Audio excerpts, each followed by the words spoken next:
Welcome back to this, the final session of papers before we have our concluding roundtable. I'm Martina Droth. I'm Deputy Director of Research, Exhibitions and Publications at the Yale Center for British Art, where I'm also Curator of Sculpture. And since this is the first opportunity I've had to address the conference, I hope you don't mind, but I'm just going to take a moment to say a few words. And in particular, I wanted to extend my thanks, since I haven't had a chance to do so, to all of our speakers and our chairs for making this such a rich and stimulating 2 days. And of course, we're not finished yet. We've got 2 more papers and a panel to go, but it's been really great. And I also want to thank everybody here in the room for being so open and constructive in your comments and so engaged with the conversations. And I think we've really sort of challenged everybody in the sense that we've brought together quite an eclectic conference in a lot of ways. And many different approaches. But I think we've found that there have been many unexpected commonalities and strands that we've been able to bring out. And I think it's been a great way to find out what we can learn from one another in our different fields. I want to just come back for just a moment about the 3-way collaboration that underpins this conference between us at the Yale Center for British Art, Paul Mellon Center in London, of course, and the Huntington. And as Amy explained, this is part of a series of conferences on British art that we've undertaken. And we represent 3 very different institutions, but we also share a lot of common ground in that we all have a focus on British art, we all have collections and libraries, and we all offer fellowships, and we support scholarship. And collaborating together is a way of bringing those things together and giving them some leverage in a different way. And I hope, for the benefit of everyone who's participating, to help bring about some new kinds of networks and connections between people. And I think it's worth reiterating what Mark said yesterday, that we have taken on some big topics here. And you could also say obvious topics, like landscape. And our first conference at the Huntington was on portraiture. And I think you could hardly pick 2 subjects that are more closely identified with our institutions, and of course, in our case at the center, with our collections. Landscape and portraiture are really at the heart of our collections. But of course, as I hope you've gathered here, that's really been the point. It's been the challenge for us to take on those subjects and to turn them in a different way, and to invite different kinds of perspectives on those subjects.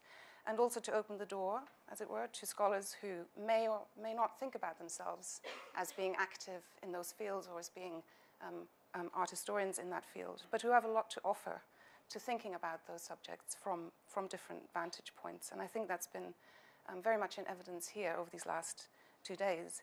And I want to say that, that of course, and I hope this is very obvious, this is not intended in any way to define the field anew, or even to claim that this is a state of the field. As I think it's really, and I've been thinking about how to frame that for myself in the last 2 days, but I think in fact it's really the opposite, because it asks the question, what is the field? Or what has the field become?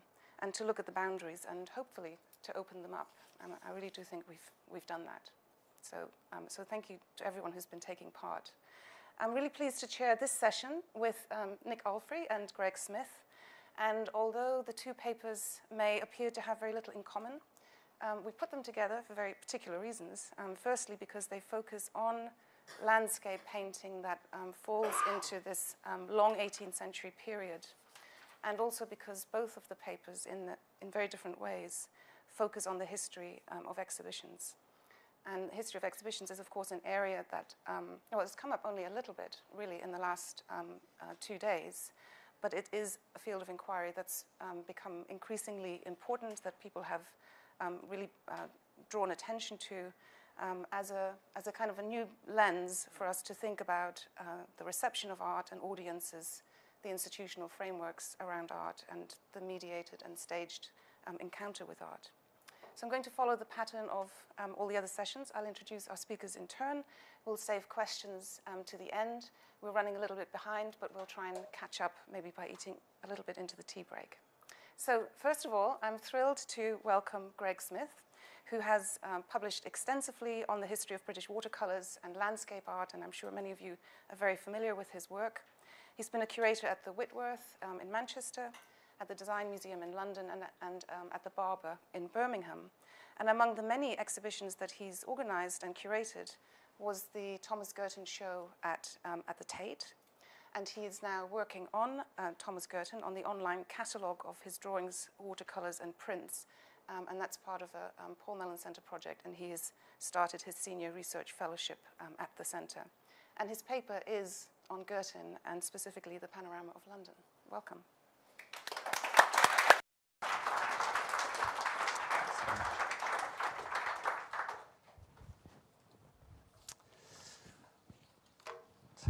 Thanks very much. Landscape now, even more than the fascinating and inspired choice of accompanying exhibition, Concrete Today, is a daunting title for a conference contributor, demanding at least some thoughts on the current state of play. However, I'm very fortunate to go at the end of 2 days of varied papers and stimulating discussion, and I am certainly wiser about the issue than I was when I wrote this paper a week ago. But even so, the only thing I can say with some surety is that I do, and given that I actually don't feel competent to talk about contemporary practice within a historical discourse, the only thing I do feel totally confident to talk about is to say that I now understand more about the visual culture of landscape now than I did, let's say, 20 years ago. A very modest personal claim, but it comes with, I think, a bolder assertion, namely that I do so as the result of what I take to be the most single important change to the discipline of art history in that period, namely the extraordinary impact the mass digitization of text and images, and more importantly, with their associated search facilities. I offer the following account, therefore, of how my interpretation of Thomas Girton's London panorama has radically changed since I wrote about it for the first time in 2002, as an example of how online research has revealed a wealth of documentary material that cannot help but refine, even challenge our understanding of landscape art as part of the commercial world of commodities and of public spectacle. Now, looking back at my account of Girton's Panorama of London, which opened in August 1802, it strikes me that although I tried very hard to describe the project as a business venture as well as an artistic endeavour, the lack of documentation then, combined with the seductive visual qualities of the preparatory works such as this, meant that I was happy to take the opinions of Girton's contemporaries at face value. Edward Edwards, for instance, claimed that uniquely Girton's panorama was, quote, painted by himself, and one reviewer talked of how the artist, instead of taking, quote, the common way of measuring and reducing the objects, instead trusted to his eye. In other words, I fell for the artist's own publicity, which promised that this was, in capital letters, Girton's great panorama of London, or as he subsequently termed it, the Ida Metropolis. This was a learned neologism coined from Greek, meaning the image of the capital, and thus a suitable way of distinguishing his artistic project from the run-of-the-mill panorama. Now, my eyes were opened in spectacular fashion by two online discoveries, neither of which I could have predicted in a pre-digital age. The first came in the form of an advertisement in the Morning Chronicle, dated the 15th of October 1801, which announced to be sold by private contract a large picture intended to form an exhibition upon the plan of the panorama, representing a view of London. That is 9 months before it actually went on display, and at a time when no one would have thought to search for information about it using traditional means, by which I mean flicking through newspapers in the library. The crucial point follows. The view, it is claimed, quote, exhibits the principal objects of beauty and the surrounding country in a striking and picturesque point of view, and is made, quote, from drawings painted by Mr. Thomas Girton. There followed an even more unexpected discovery in the form of a wholly unsuspected chancery law case, Girton versus Girton, bill and answer, plaintiff Mary Ann Girton, that's Thomas Girton's widow, defendant John Girton, that's the artist's elder brother, dated to the 14th of May 1804. That is, again, 18 months after the artist's death, and totally to be unexpected, therefore. The case brought by Mary Ann was that she was entitled to the income that had subsequently accrued after his death, and John Girton replied at length, adding a detailed appendix, which is what you can see, of all his expenses incurred on behalf of the deceased Thomas. That's in the left column, and the income shown in the right two columns, both from the Ida Metropolis and the picturesque views in Paris, the prints which he made. In this detail, you can see John's record of the loans that he made in September and November 1801, quote, to pay his men employed in painting the picture of London. That's Thomas, painting the picture of London, amounting to £26.16, as well as the £104 shillings he also lent to Thomas on November the 12th to go to Paris, taking with him the finished London panorama. In the document, John Girton goes on to describe how, on returning from France, having failed to show his panorama in Paris and having worked through, in the meantime, the £100 loan, Thomas agreed, quote, should exhibit the said picture in London on the account of the said Thomas Girton, and that he should receive the admission money from such exhibition and should defray all the charges and the expenses. In other words, not only was Girton not the author in the traditional sense of the Ida Metropolis, but he relinquished ultimate control over the project as well. And if I was feeling a little bit more provocative, I might have changed my title.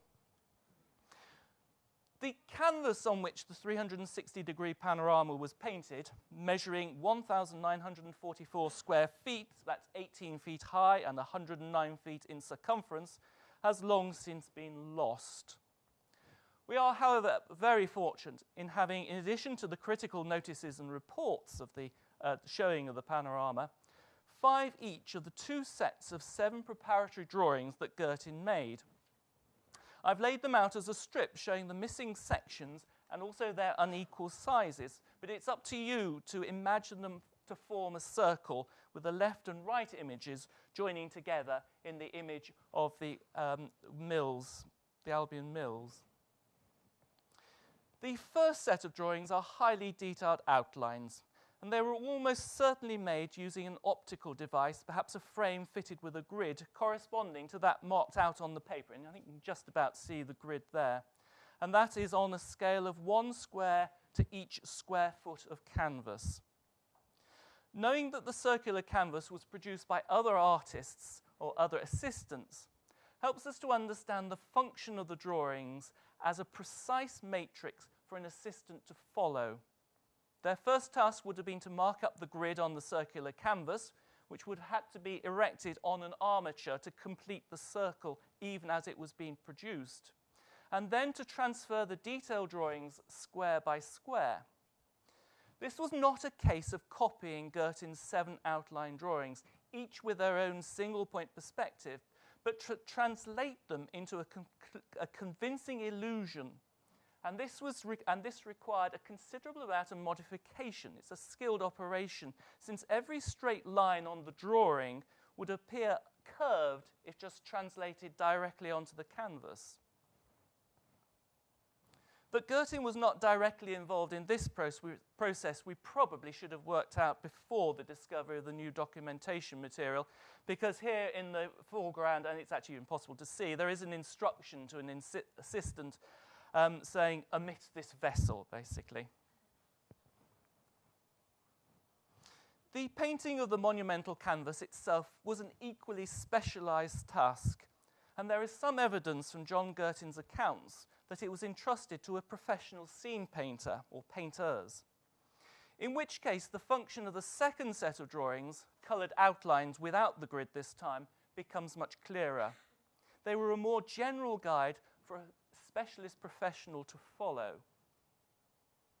Laying out the drawing as here, one can appreciate the anomaly which I singly failed to notice in 2002, namely that whilst the 7 sections complete the 360 degrees, vertically they never actually account for more than half of the surface area of the canvas, and often much less. If you can imagine that, each of those drawings should be twice the height to fill the available canvas. I suspect that this is because if we think of the drawings as models for others to follow, what is not shown in the watercolour might be presumed to be the responsibility of Girtin himself. These included large areas of the river, complex sky effects, and even a boxing match described by two reviewers as playing a prominent role in the foreground, but not included in any of the drawings. I also suspect it may be something to do with the fact that Girtin actually didn't know where he was going to show the panorama when it was painted, but I'll come back to that issue. And then the colour drawings themselves are quite sloppily produced, lacking the detail needed for assistance alone to produce the sort of convincing illusion and high finish praised in the critical press. Now, this is impossible to prove, but I suspect that rapidly applied washes of colour equate to an instruction to assistants to block out the overall colour structure and to fill in the broader details, with Girtin reserving for himself the final touches. As with many things, the fact we don't have the panorama canvas makes it absolutely impossible to prove. The documentary evidence that the lost panorama canvas was the result of a collaborative endeavour with a complex division of labour suggests that the interpretation of dispatch in the production of these drawings, the suggestion that that is evidence that they were coloured on the spot, in other words, to capture the natural effects of a sun, a storm, etc., breaking over London. This suggestion, I suggest, just doesn't work within a collaborative process of production. The latter point might be construed as being typical of an example of the endemic parochialism of watercolour studies, but there is a bigger issue here, I think. As part of my project to produce an online catalogue of Thomas Girtin's work, I'm spending much of my time arguing that while some of his works were indeed coloured on the spot, others were improvised from secondary materials, and to put it bluntly, other encounters with nature were simply just faked. What I did not really fully appreciate in 2002 was that the then pervasive notion that landscape art of the period was allied to an empirical scientific agenda, something which we'll discuss later, infected my own thinking about these particular works as well. Now, in the second half of my paper, I want to look at the implications of another piece of evidence provided by John Girtin. Keen to establish his expense in conducting the project on his brother's behalf, he recorded the weekly attendance figures, and they make for very sorry reading. In the period from August until the end of November and Thomas's death, when Mary Ann, his widow, took over the running of the enterprise, the income from the sale of tickets only amounted to £101.07. That's 2,020 visitors paying their 1 shilling admission, giving a weekly average of only 92.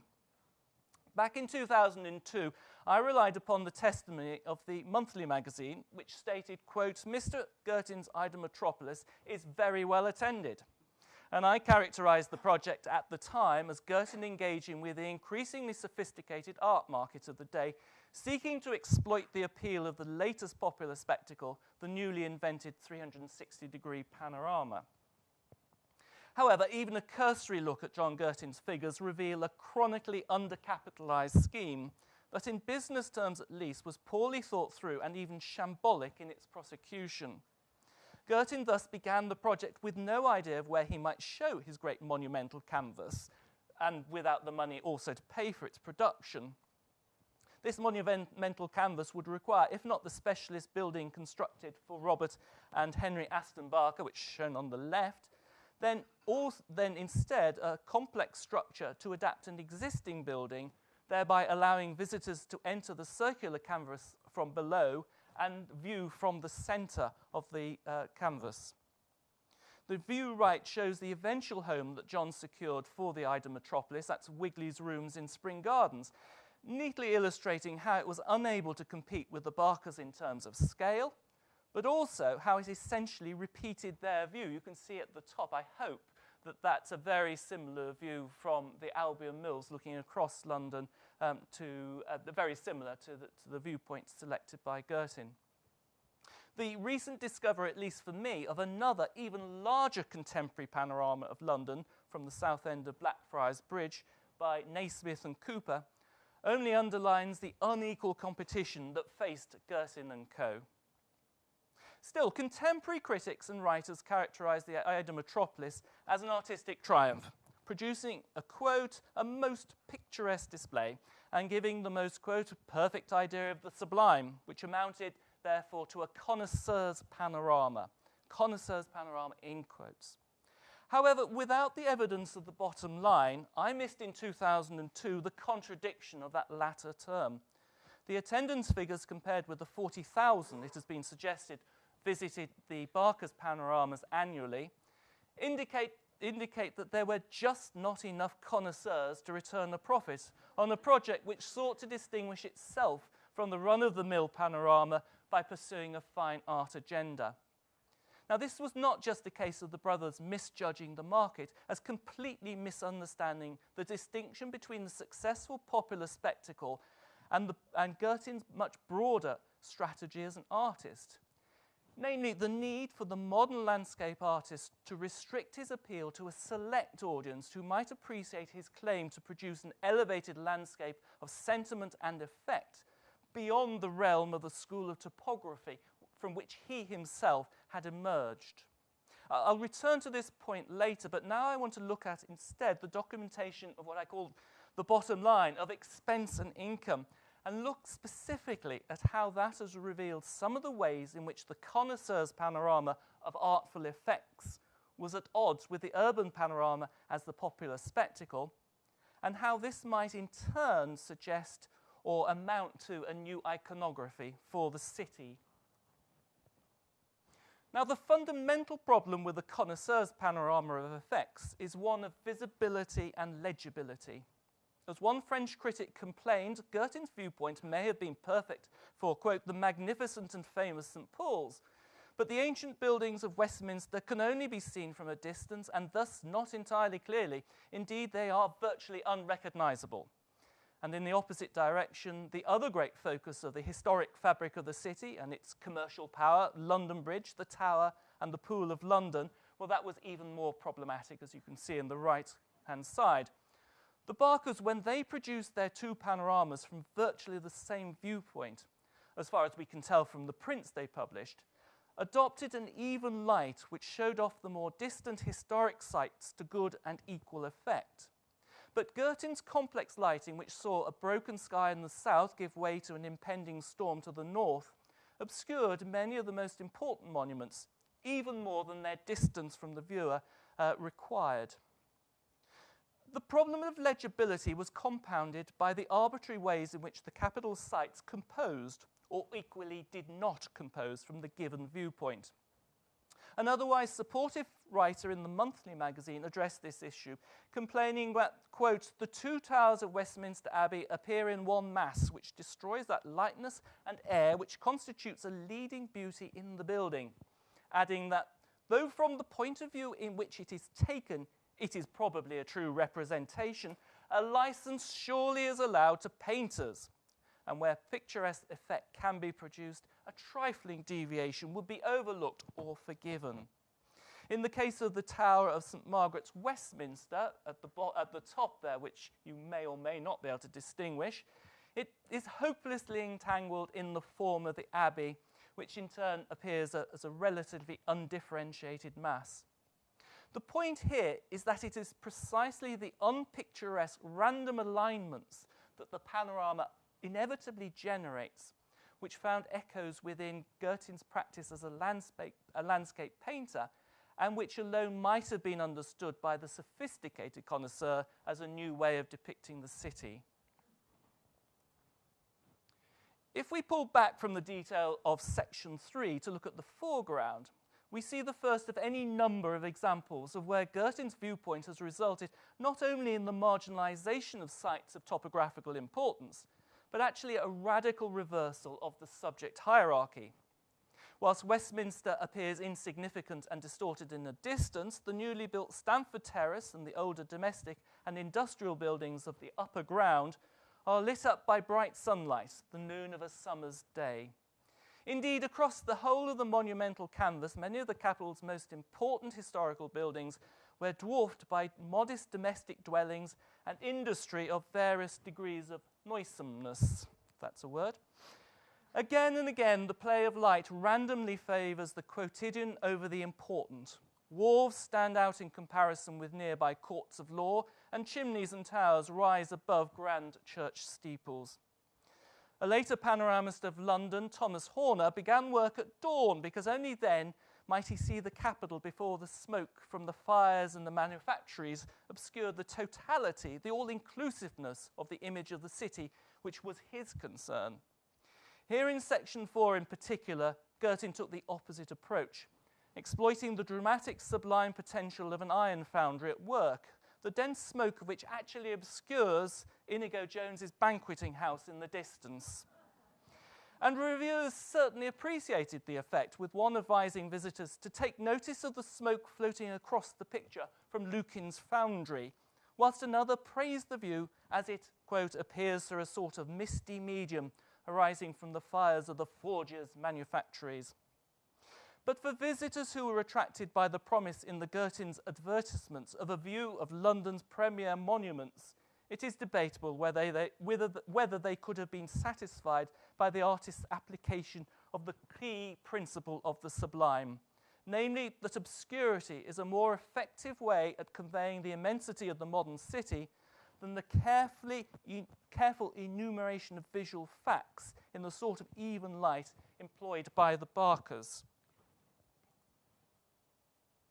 London Bridge and the Tower were particularly poorly served by Girtin's viewpoint, reduced to a distant blur as a storm hits the city and the bridge is cut abruptly by the brightly lit facade of the Albion Mills.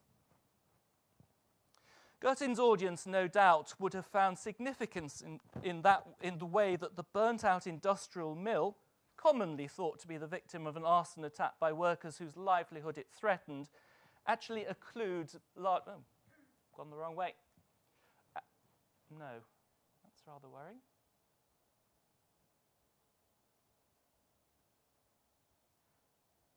No, I seem to have missed out a slide there. Sorry, that's the slide I want. However, the point is that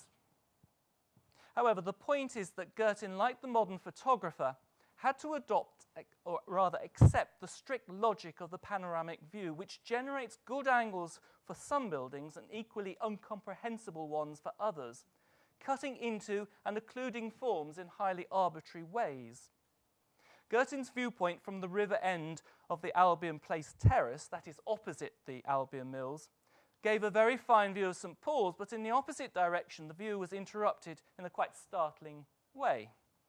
The blank space in the outline drawing, which I've highlighted, equates to the receding length of the roof and 4 sets of chimneys, and this cuts into and obscures part of the buildings in the vicinity. This is the Cross Keys Coffee House and the rotunda of the Leverian Museum of Natural Curiosities.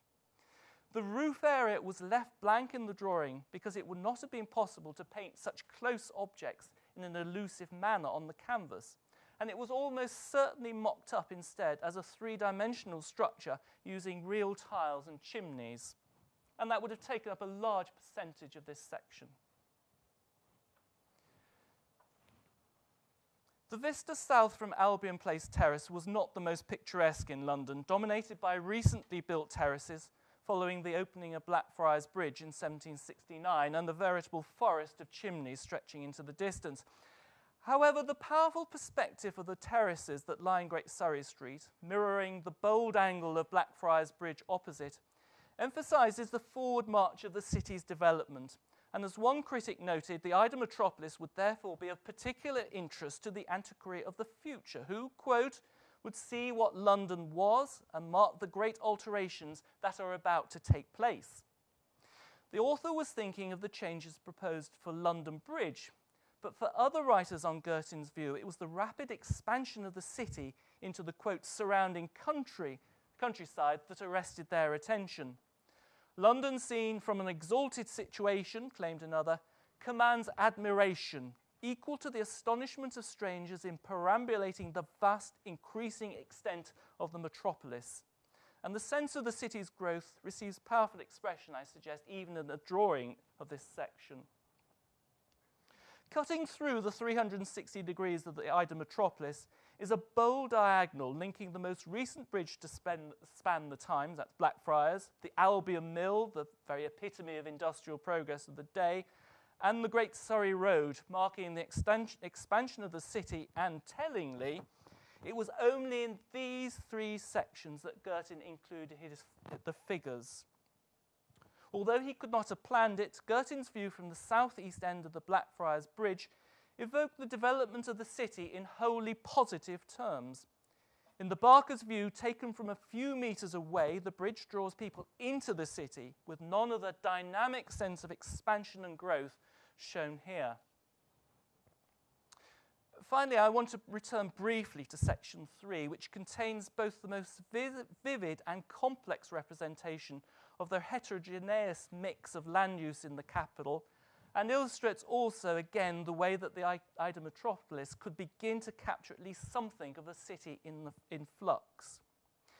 The key here is the contrast between the older picturesque buildings of Broadwall in the foreground and the newly built terrace in Stamford Street, which cuts across the last remnants of the Tenter grounds, that's the green area to the right, of the soon-to-disappear Lambeth cloth manufactories. And I think you can just about see some of the cloth laid out on the green sward there. Girtin captures precisely the different features of the standard London terrace, which following the 1774 Building Act saw a very unpicturesque standardisation of construction designed to reduce the risk of fire. The new three-storey terraces of London stock brick and slate tiles with their mansard roofs and dormers are divided by a prominent interior party wall which stands proud above, a key element of the Act. The windows too are recessed as part of the efforts to improve fire safety, and this feature can be deduced from the slim shadows which appear around them. Girtin's achievement here was that he was able and confident enough to render, through the use of light alone, the utilitarian and the modern in a visually interesting way. Moreover, just enough evidence of the still predominantly rural character of Lambeth, in the form of distant windmills and mature trees, remained to complete the pattern of a complex and repeat the pattern of complexity and contrast seen across the panorama as a whole, of the old and the new, the urban and the rural, the domestic and the industrial. Girtin's relatively low viewpoint from another nearby London terrace means that to appreciate the way that a new building in Stamford Street was, even as the Ida metropolis was opening, hastened the loss of the Tenter grounds and the market grounds beyond to a wave of speculative building. To understand this, we actually must turn to Thomas Horwood's great London map of 1799 and the sheet which corresponds to the area shown in section 3, not least because it allows me to return to my opening point. As with the rapid expansion of searchable text, the digitisation of the extraordinary rich topographical collections of the British Museum, the British Library, the London Metropolitan Archives, etc., played a crucial role in my understanding of Girtin's radical position within the tradition of picturing the city. However, and I must make a big confession here, it was actually the rather more low-tech use of mounted photocopies of Horwood's map, a piece of string and a drawing pin, which brought home a broader and more important realisation. Knowing to within a metre or so where Girtin sat to make his drawings, it was possible to identify a blob of colour or a confused set of lines as the distant spire of a Christopher Wren masterpiece, or on one memorable occasion, two blobs of colour as the newly installed telegraph on the Admiralty building, that being the only sign, as far as I can see, that Britain was at war, or recently at war at the time. It may be just a touch of colour, but Horwood's map invariably confirmed that the hundreds of identifiable buildings are invariably in the right place, confirming that Girtin must have used a viewing frame to achieve such consistent positional accuracy, and that he fundamentally played the rules of the panorama. Whatever artistic effects Girtin introduced into his Ida metropolis, it was built upon a topographically exact structure. The crucial point was not that Gertin achieved a modern iconography for the city by blurring the boundaries between the panorama and the landscape painting, but if he did so, it was because he produced with much help a canvas that fulfilled both functions.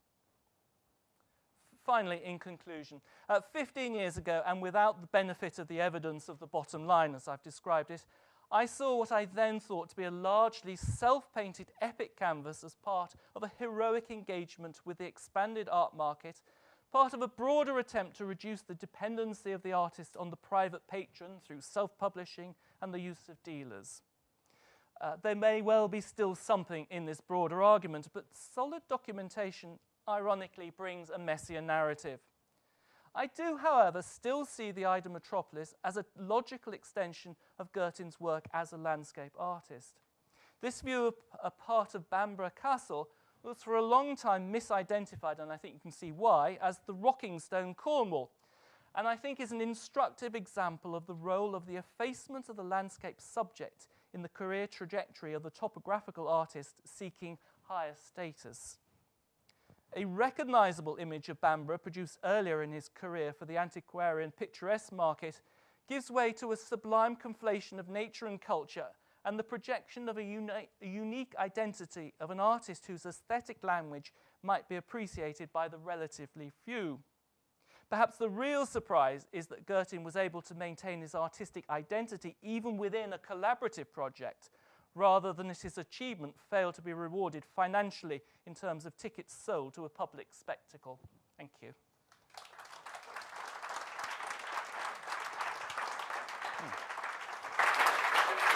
That's great. I'm delighted to welcome Nick Alfrey, Honorary Research Associate in the Department of History of Art at the University of Nottingham. And I remember Nick from my Henry Moore Institute days.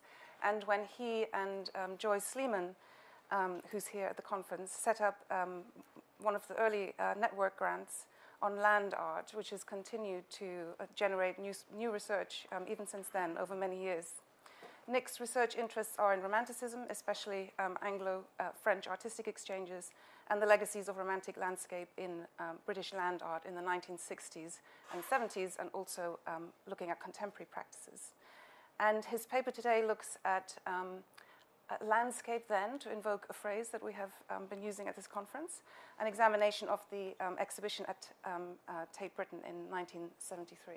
Welcome, Nick.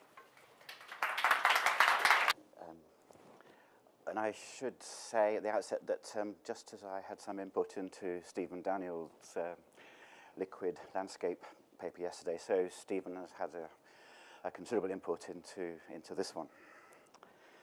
Confusing ideas of authorship. So this paper is an exercise in exhibition history, which, as Martina said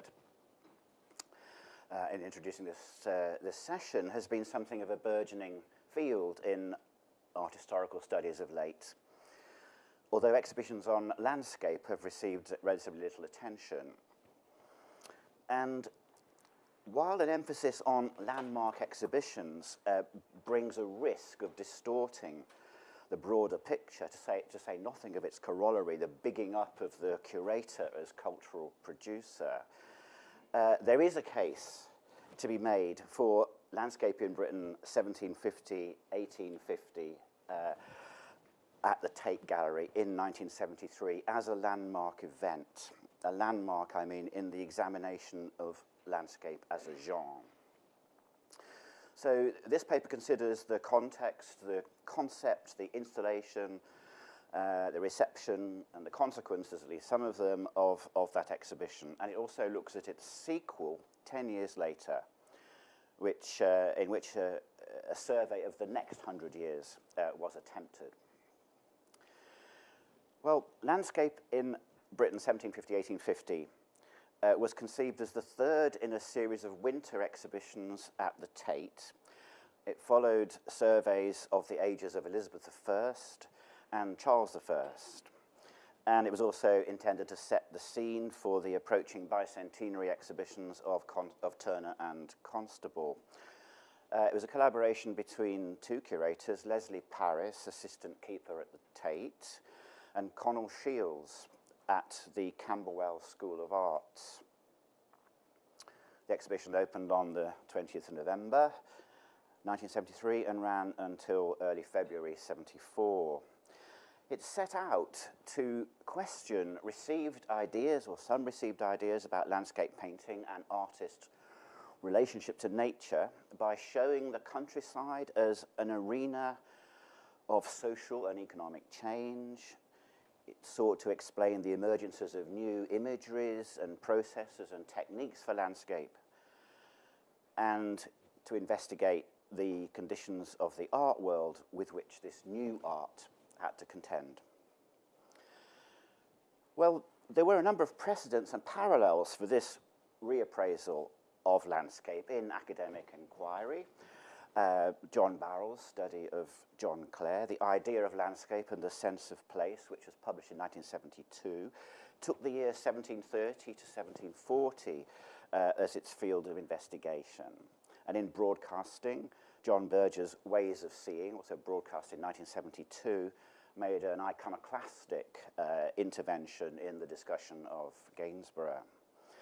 And in exhibition making too, there were some significant precedents, notably a decade of English naturalism, 1810 to 1820, curated for the Norwich Castle Museum by John Gage in 1969, and shown subsequently at the V&A. And it's actually this show, which I think, it's something that Greg said just now, that this is where that idea of the scientific and empirical basis of British landscape really starts to come in.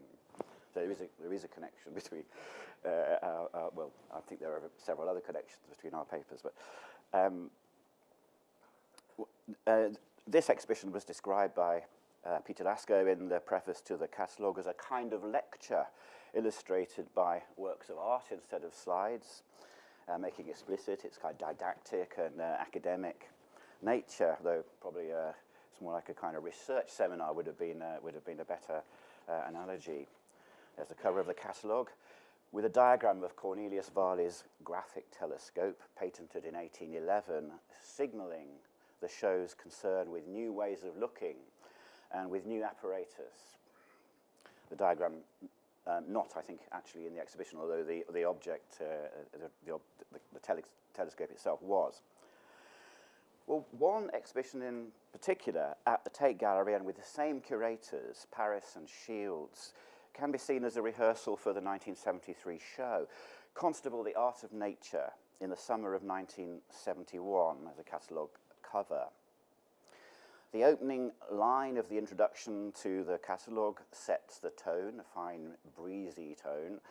The English countryside, commonly seen, at least by historians of landscape painting, as a place of calm and contentment, in Constable's day, underwent considerable change, unquote.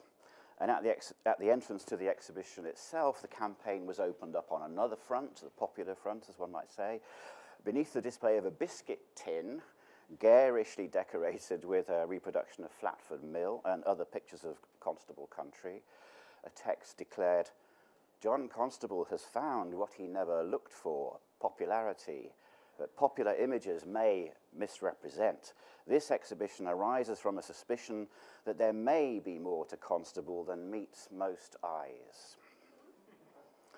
Well, the majority of the 115 items exhibited in the show came from the Constable family archive, lent by Colonel J.H. Constable, with some material amassed by R.B. Beckett in the course of his work editing Constable's correspondence. Beckett had died just a few months earlier. So it was as much a display of documents, notes, letters, and also studio apparatus as it was a conventional display of paintings, drawings, and prints. In other words, processes and ideas counted as much as works of art themselves. Here's a typical exhibit, the diagram of Rainbow on Constable, about 1832, possibly made in connection with a lecture. Came from the family archive, and it's now in Tate Archives. The catalogue, admirably succinct, was divided into sections dealing with the art world, which included copying and collecting, art theory, poetry, scientific treatises and notes, and that's the section in which the rainbow drawing, of course, fitted, and studio equipment.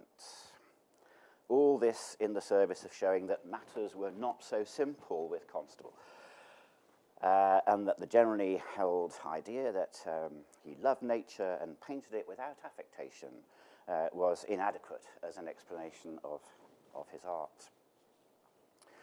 Well, this small but provocative, though easily overlooked, exhibition was the prelude to the larger ambitions of Landscape in Britain 1750-1850, which opened out from a monographic focus to take in a cast of dozens of artists and was conducted as a wide-ranging investigation into the practices of landscape. Only this time, it brought the argument to a wider constituency of art lovers.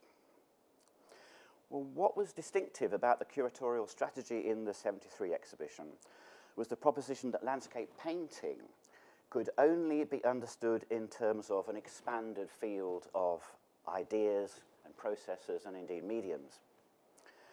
Paris and Shields brought out complex, shifting relationships between images and text, painting and printmaking, artists and their market, observation, fieldwork, and theory. And although painting was still privileged in the show, it was not presented in isolation.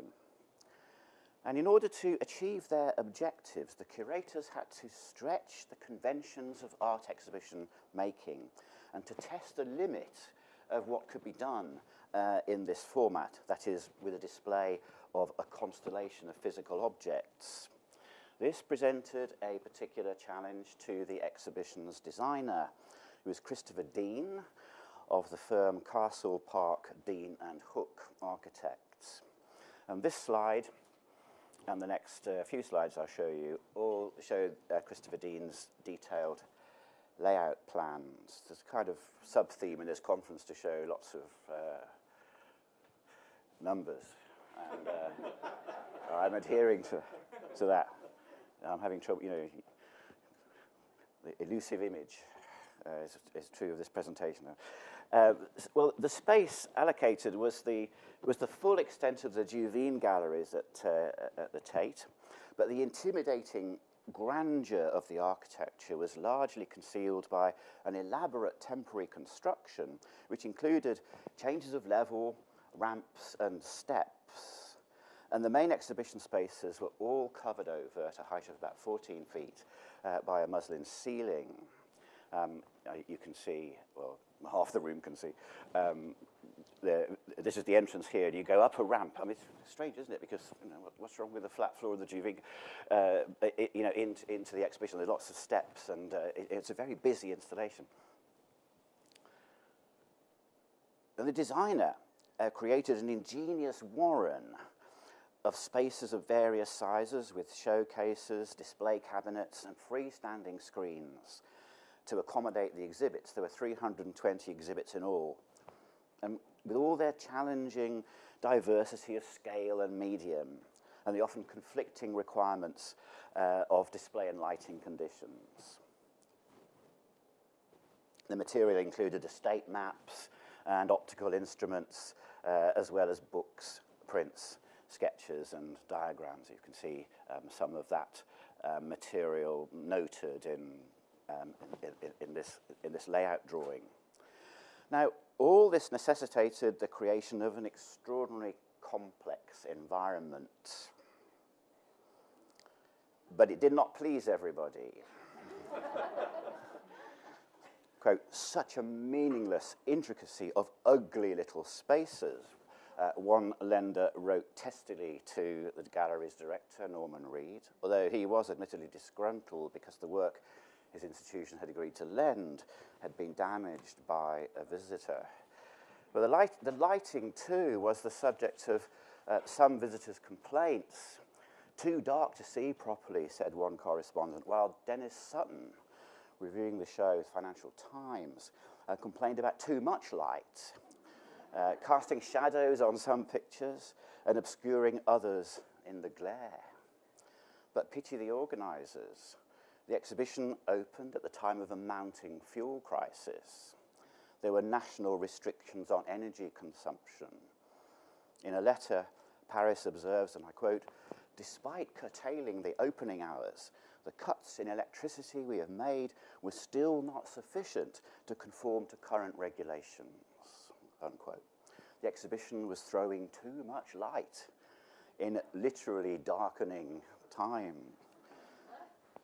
Well, these technical and organisational difficulties arguably did little to compromise the effectiveness of the exhibition, the reputation it gained among certain circles as a revelatory experience.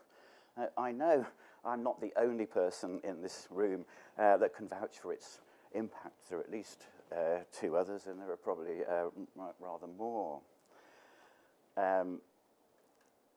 It opened up the whole genre of landscape as something unexpectedly rich and complex and stimulating. Now, all the same, looking at the installation photographs in the Tate archive recently was a disconcerting experience, so disconcerting that I'm not going to show them to you. This is a strategy that I think it might be the wrong strategy. But the reason it's so disconcerting is that they brought back no memory of my visits, and I went several times. It was as if I'd never been. And I certainly don't remember all the trees. The exhibition was full of real trees. It's astonishing. Here there are various, I don't know if you can see. There are various, oh yeah, it says planting. Can you see that? There's planting. And then there's another, there's some planting further on. They were deciduous trees, some of considerable height.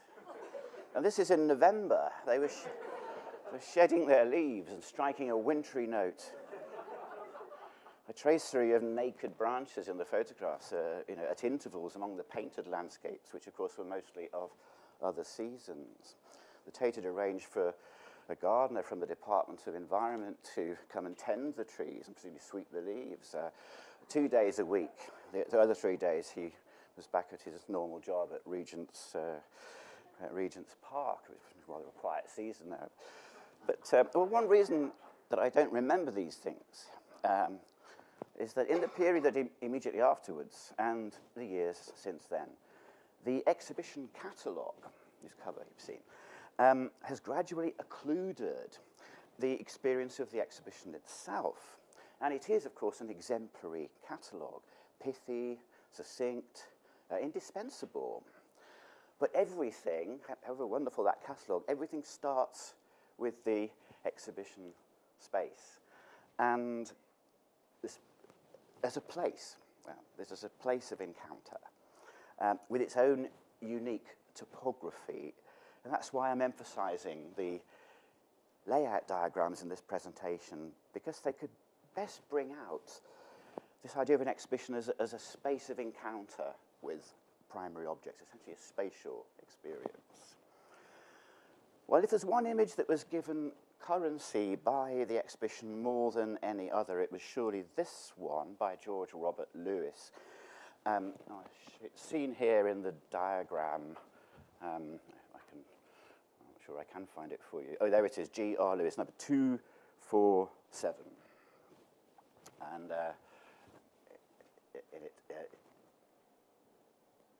here's the painting, and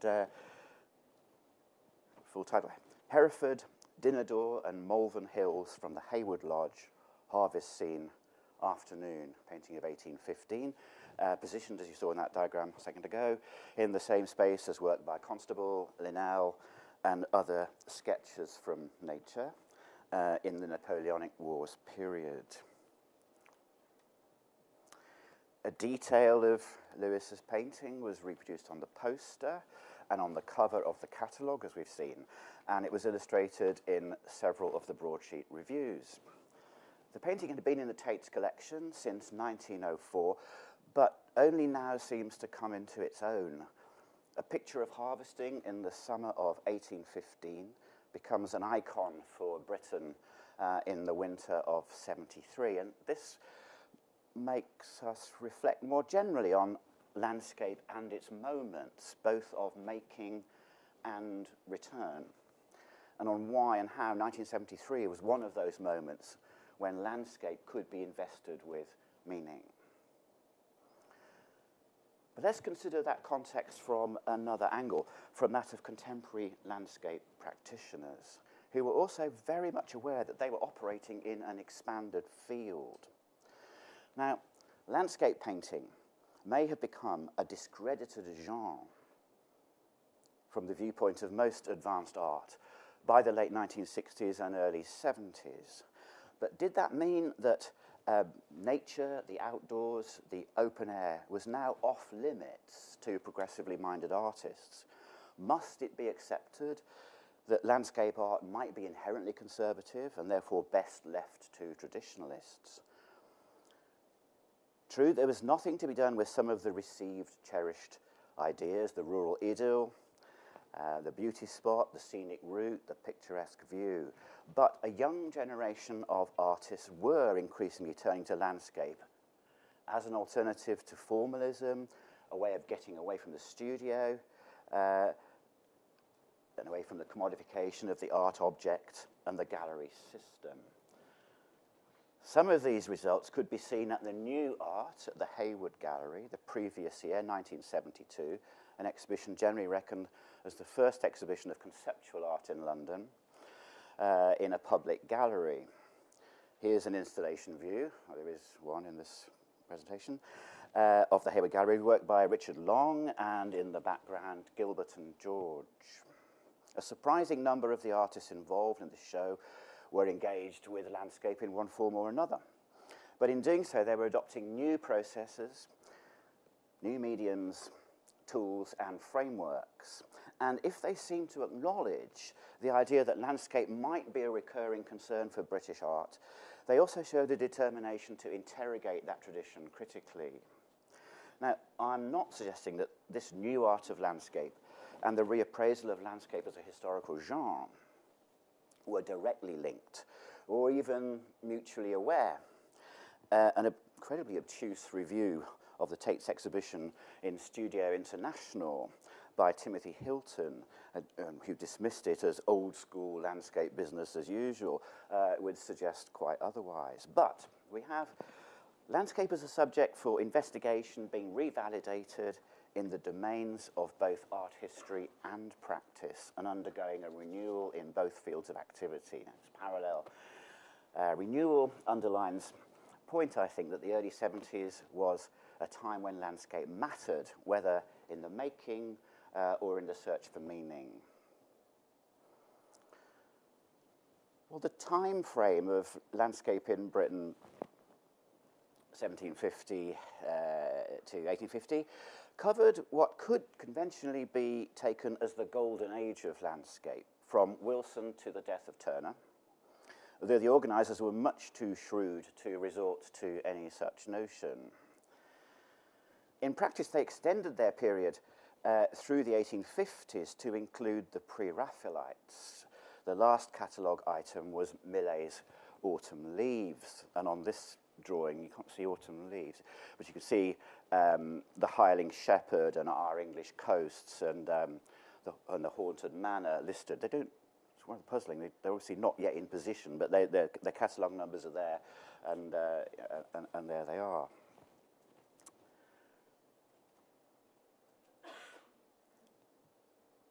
Now, this was also the year in which Alan Staley's book on Pre-Raphaelite landscape appeared. There would have been no consensus, I think, that the Pre-Raphaelites were part of the golden age of British landscape even a few years previously.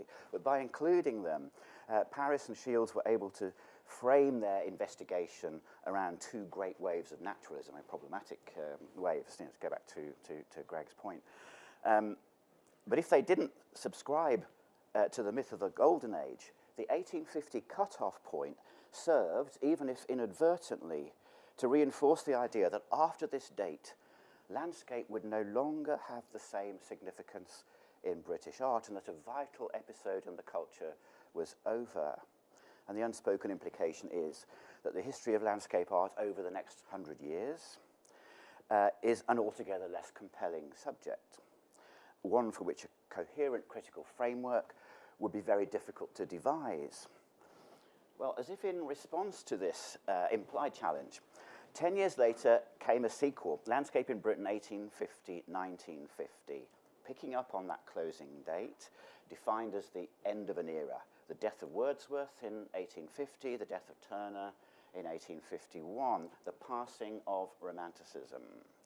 The exhibition was developed by a different organisation, the Arts Council, with different curators, Francis Spalding and Ian Jeffrey, at a different venue, the Hayward Gallery on the South Bank. And the catalogue too, as you can see, was in a different format. There's the cover with a detail of James Mackintosh Patrick's panoramic Autumn Kinnordy of 1936 from the Dundee Museum and Art Gallery. Now, the model established in 1973 was followed by the selectors to a point, in that they're highlighting unfamiliar names and reputations, and in acknowledging that painting was not the only medium for the art of landscape. So it included posters, designs for book jackets, and illustrations, pointing to the fact that there was now a popular and commercial culture, kind of mass culture, around landscape that needed to be taken into consideration, new conditions, as well as the traditional mode of fine art, painting, watercolour, wood engraving, and so on. There'd been only two photographs by Fox Talbot in the 1973 exhibition, photography just edging into the period. And although photography had become much more central to the representation of landscape in the next 100 years, curiously, it only had a token presence in this new show. And that's an indication, I think, of the difficulty of defining the parameters of landscape in the modern period. What was it exactly? Now, the earlier show had suggested the ways in which landscape migrated across media, from drawing to print, from poetry to painting, from landscaping and improvement on the ground to representations for public exhibition and private consumption. But the scale and pace of these sorts of migration, the proliferation of new mediums, technologies, circuits, and markets in the later period made it a field which was now very difficult to navigate or to frame. Now, the 1983 exhibition was a remarkable enterprise in its way, but its impact was not comparable in any way to that of its predecessor, and for more than the reasons I've just suggested. And whereas the curators of 73 set out to question and complicate received ideas of what landscape was, and they had both canonical names to work with, Wilson, Gainsborough, Turner, Constable, Palmer, to pick out a few, while also recovering many others. Rosa Brett was one that struck critics in particular. The organisers of the 1983 exhibition had no clear thesis and no clear canon either to work with. There was nothing comparable at stake, since the landscape in the later period did not have the same prestige, and in fact its history had never been written. However, simplistically, theirs was the first survey, not a radical revision. The catalogue had 3 general essays, 2 curators, and an essay by Donald Davey on literature, the literature of landscape. But the bulk of it presented the artists, there were over 200 of them, in order of birth date, from David Cox to Ken Bennett's. The last name still languishes in total obscurity. Biographical notes were given for each one, fascinating biographical notes, but there was no commentary on the exhibits themselves. So the effect is of a kind of DNB, a Dictionary of National Biography of landscape artists of the period. And the exhibited works appear as illustrations to these lives, but no argument is built around them, and the reasons for their selection are never, therefore, discussed. But there's also, between 1973 and 1983, a broader difference. Ideas stimulated in that earlier period were still working their way through academic scholarship on landscape in the 80s, of course, in a series of important publications, John Barrell, Anne Birmingham, Mike Rosenthal, and Stephen. I mean, just to name a few. But elsewhere, landscape matters seemed altogether less compelling, less of the moment. In contemporary art, land art had lost the radical, questioning edge it once had, and more reassuring ideas of nature as material, as resource, began to gain ground in the work of Andy Goldsworthy, for example, and David Nash. And 2 years before their big landscape survey, 1950, the Arts Council organised a touring exhibition titled Romanticism Continued, which included some of the radicals of the 60s and 70s practice, such as Hamish Fulton and Barry Flanagan, and accommodated them comfortably to the idea of a British landscape tradition. In 1973, by contrast, there was no such complacency, and Romanticism was not so much continued as critically reconsidered. Thank you.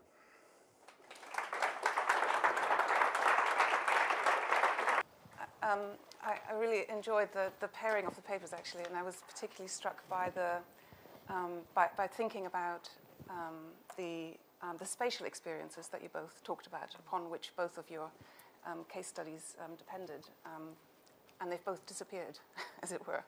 And I thought it was very brave of you not to show the installation photographs. I could hear the gasps in the audience, all hungry for those installation pictures that we love to use. But I'm going to open it straight out. Right at the back. I just wondered whether you thought that movies might have had an influence on this show. When you think of films like David Lean's Dr. Zhivago, Ryan's Daughter, and Lawrence of Arabia all won Oscars in the mid-1970s. In the 70s? Yeah, in the mid-70s. Well, that's an interesting point. I mean, I think one would, if you looked at, say, the culture of landscape across a number of different fields in that period, I think you would find, all kinds of mounting evidence, and the examples that you suggest. I hadn't thought of that, but I think it is part of that rich landscape context in mediums, some of which were had huge, wide, popular appeal, and more specialist ones. Yeah. Thank you both. That was remarkable. I enjoyed it immensely. This is a question for Greg Smith. I was interested in your discussion about the push and pull between atmosphere and clarity in the Ida Metropolis, and it reminded me of Diane Criz's arguments about the same kind of set of stylistic issues, like a stylistic competition almost between clarity and atmosphere in the wider field of British landscape painting in the Napoleonic era, where it becomes a matter of national discourse. So certain styles, so atmosphere and boldness are associated with Britishness, for example. And I wondered whether the purview of this topic was expanded to nationhood. So the subject is the capital city, and then as like I say, there's this push and pull between atmosphere and clarity. And I was wondering whether actually it's not just about the city, but about the nation at large at this time of war and crisis, etc. Yes, I mean, the point that Chris makes relates to what she calls the landscape of effects, and Gertin is a classic example of that. The association of effects, weather, etc., with Englishness was strongly developed at the period, both in the critical press and in theoretical writing. It's one of the ways in which Gertin would have established his artisticness, but it's not. It's a little bit more complicated than this, because the equivalent panorama of Paris, which goes on display at exactly the same time, is doing the same thing. It's a language which can be learned. So generation upon generation of panorama picks it up. So the first generation of Barker panoramas go for straight clarity, even light, etc. But I think even as Girtin is moving it in a more sophisticated direction, the market itself is requiring a more sophisticated approach. So it doesn't exactly relate to the national subject, but it's certainly helpful that the first generation of panoramic effects is an English one and a London subject. But it's certainly part of the broader, the panorama fits into that broader picturing of the English-British school as one of effects. Yes, a question for Nick. 1973, to say more about 1973, it's the year that Britain joins the European Economic Community. And I would imagine if a similar exhibition was held next year, let's say, it would be kind of overwritten by lots of stuff about British identity and Europe. So I just wondered if that was even an issue around landscape in Britain in 1973. No, well, yeah, thank you for bringing that aspect of the context up. I think it's... No, I don't think it was an issue, because I think although... I'd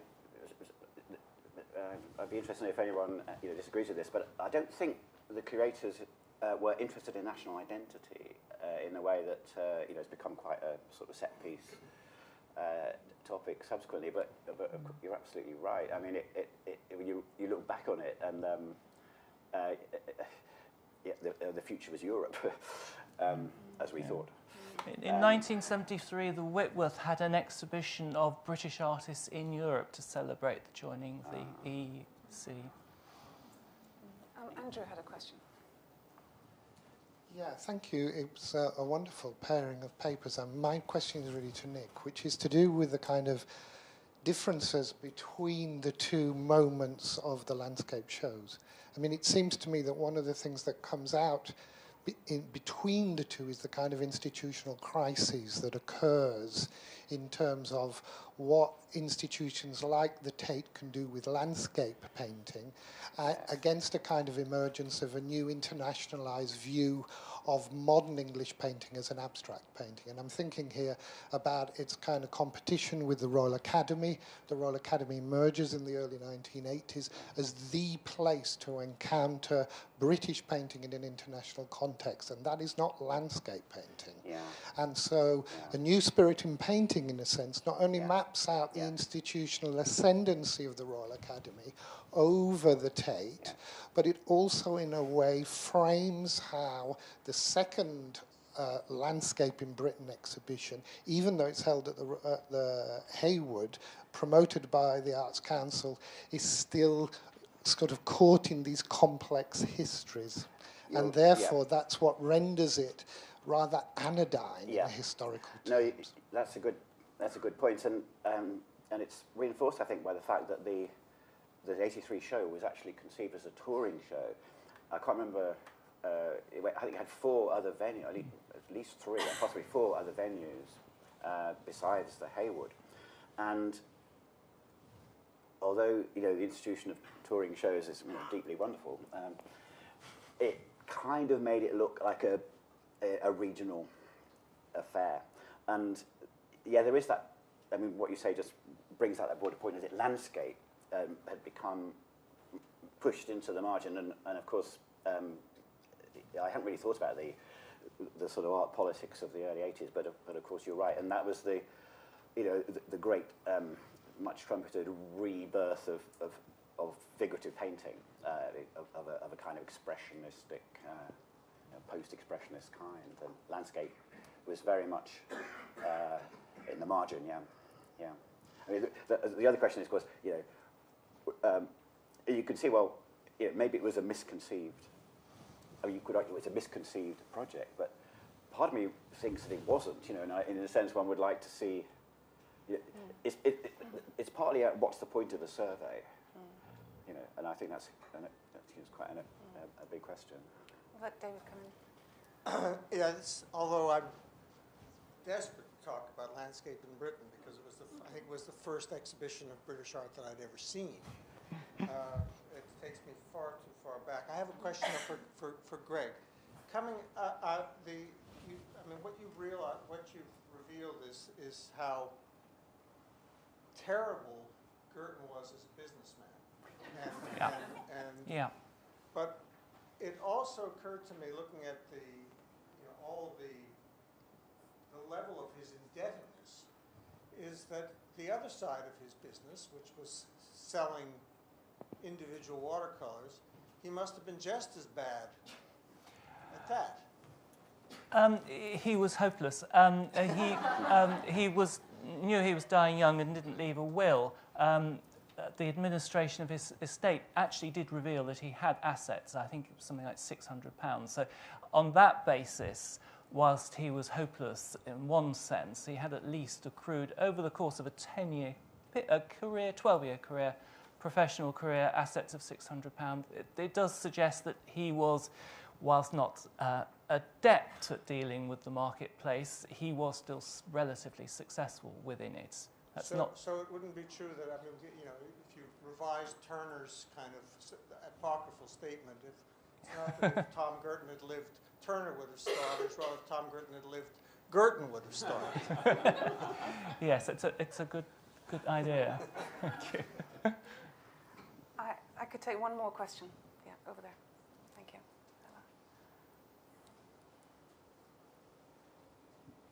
In talking about Britain, you have not any of the speakers, I think, have really covered Wales and Scotland and Ireland. And certainly the Royal Academy put on the most amazing exhibition, I think it was 1985, called When Time Began to Rant and Rave.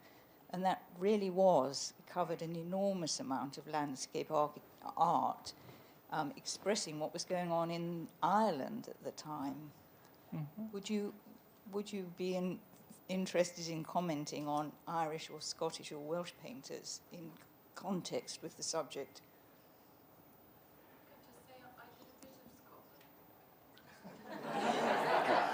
That's true. Are we interpreting this as a question perhaps more for the panel at the end? I don't know. We could pick that up. That's actually a perfect segue into the break. Thank you for the question. Way of avoiding the answer. Please join me in thanking our speakers. Right, I'm going to be chairing this final discussion. We've got 3/4 of an hour, but before I do so, before I start properly, I want to just quickly hand over to Sarah and to Martina, who want to say something about the newest issue of British Art Studies, which has been published now, this week. I realise we're not mic'd, so we're just going to project, take a moment, just to mark that issue 7 of British Art Studies, a completely free, online, open access journal, was published yesterday. And a strong theme of the conference has been collaboration and the way that people work together. And Martina and I collaborate as co-editors to produce and edit the journal, which is a co-publication between the Paul Mellon Centre and the Yale Centre, the Yale Centre for British Art. I've forgotten who I am and where we are. There's been so many ideas. But we just wanted to invite you to have a look at the journal, if you haven't done already. And it's another rich production. And this, sorry, the photograph that's just disappeared, those are my lovely colleagues at the Yale Centre for British Art installing Claire Toomey's Made in China. And we've been able to pinpoint some of the projects for the journal, working with other collaborators. And those of you who maybe aren't familiar with British Art Studies, we do urge you to check it out and to think of us as a place to publish in. And we're particularly with each issue trying to push the digital potential of the journal and to do new things in terms of how we can publish, how we can represent images, and how we can do our work and do art history with these digital tools. Great. Okay, thank you.